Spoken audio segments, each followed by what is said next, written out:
मेरे प्यारे विद्यार्थियों और साथियों, आप 10 क्लास के हिंदी में नाखून क्यों बढ़ते हैं पढ़े होंगे। उसमें नाखून क्यों बढ़ते हैं यह प्रश्न लेखक के सामने उस समय उपस्थित हुआ जब उनकी छोटी लड़की ने पूछा कि पिताजी, मनुष्य के नाखून क्यों बढ़ते हैं। देखिए, आश्चर्य तो हम लोग को भी होता है कि नाखून बार बार बढ़ जाता है, लेकिन नाखून हमारी पशुता की जो है वह निशानी है, क्योंकि आज से लाख वर्ष पहले मनुष्य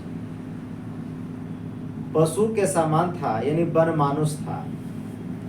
और उस समय उसे क्या होता था कि अपने प्रतिद्वंदियों को पछाड़ना पड़ता था। यानी कहने का तात्पर्य हुआ, मनुष्य अगर बड़ियार होता था तो जानवर को मार के खा जाता था, और जानवर अगर बड़ियार होता था तो मनुष्य को मार के खा जाता था। इसलिए मनुष्य की जीवन की रक्षा के लिए प्रकृति ने हथियार दिया था, वह हथियार था नाखून।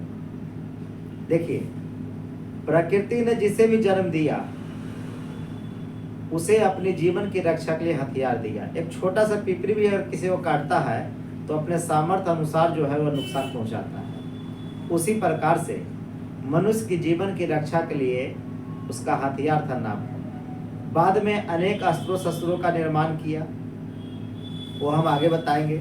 लेकिन जो मनुष्य आज से लाख वर्ष पहले नाखून पर भरोसा करता था, वह मनुष्य जो है आज के समय में एटम बम पर भरोसा करने लगा है। लेकिन देखिए, फिर भी अब मनुष्य को नाखून की आवश्यकता नहीं है, लेकिन फिर भी प्रकृति है कि नाखून को जिलाए जा रही है और मनुष्य है कि उसे काटे जा रहा है। लेखक कहते हैं कि आखिर ये नाखून इतने बेहया क्यों है। बेहया का मतलब होता है बेशरम, जिसे कोई लाज बीज नहीं होना, है ना। लेखक ने यह शब्द का इसलिए उपयोग किया क्योंकि नाखून को हम लोग बार बार काट देते हैं और नाखून बार बार बढ़ जाता है। देखिए, बेशरम या निर्लज किसे कहते हैं, एक कहानी के माध्यम से उदाहरण देकर हम आपको समझाते हैं। किसी नगर में 3 व्यक्ति चोरी करने के लिए गया था एक राजा के यहाँ, परंतु अभाग्यवश वह तीनों पकड़ा गया। सुबह में राजा के दरबार में वो तीनों को जो चोरी करने गया था राजा के सामने जो है पेश किया गया। राजा ने मंत्रियों से कहा कि भाई, इसके बारे में पता करो कि यह तीनों चोरी करने क्यों आया। तो मंत्रियों ने पता लगाया, तो एक के बारे में पता लगाया कि भाई किसान है और इनका फसल जो है वह बर्बाद हो गया है, इसलिए जो है यह चोरी करने के लिए आए। राजा ने कहा, देखिए किसान बड़ा स्वाभिमानी होता है, तो राजा ने उसको सजा भी वैसा ही दिया। राजा ने कहा कि इनके यहाँ जो है ना वह अनाज भिजवा दो, आप पूरा गांव में शोर कर दो कि यह चोरी करने गया। देखिए, अनाज तो चला गया, और हम पहले बोले कि वो स्वाभिमानी होते हैं किसान लोग, तो उन्होंने क्या किया कि लाज के मारे, शर्म के मारे उन्होंने आत्महत्या कर लिया। दूसरा के बारे में पता लगाया, तो भाई दूसरा जो है उसका संतान यानी पुत्र बीमार था और पैसे के अभाव में वह चोरी करने आया था। तो राजा ने कहा कि इसका पुत्र को दिखा दिया जाए और इसके पुत्र को यह कहना कि वह जो ठीक हुआ है वह चोरी के पैसे से ठीक हुआ है।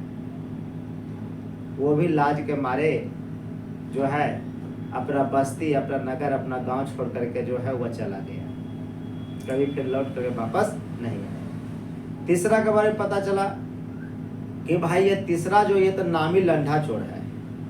लंढा चोर इसलिए किसी को जन्मजात आदत होता है चोरी करने का।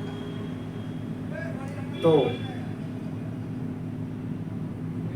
राजा ने कहा कि इसको एक काम करो, इसका आधा दाढ़ी मुड़ दो, आधा माथा मुड़ दो, और जो है इसका जो है जूता का माला पहना करके चूना कारी के सब लगा करके गधा बैठा पूरा गांव घुमाओ।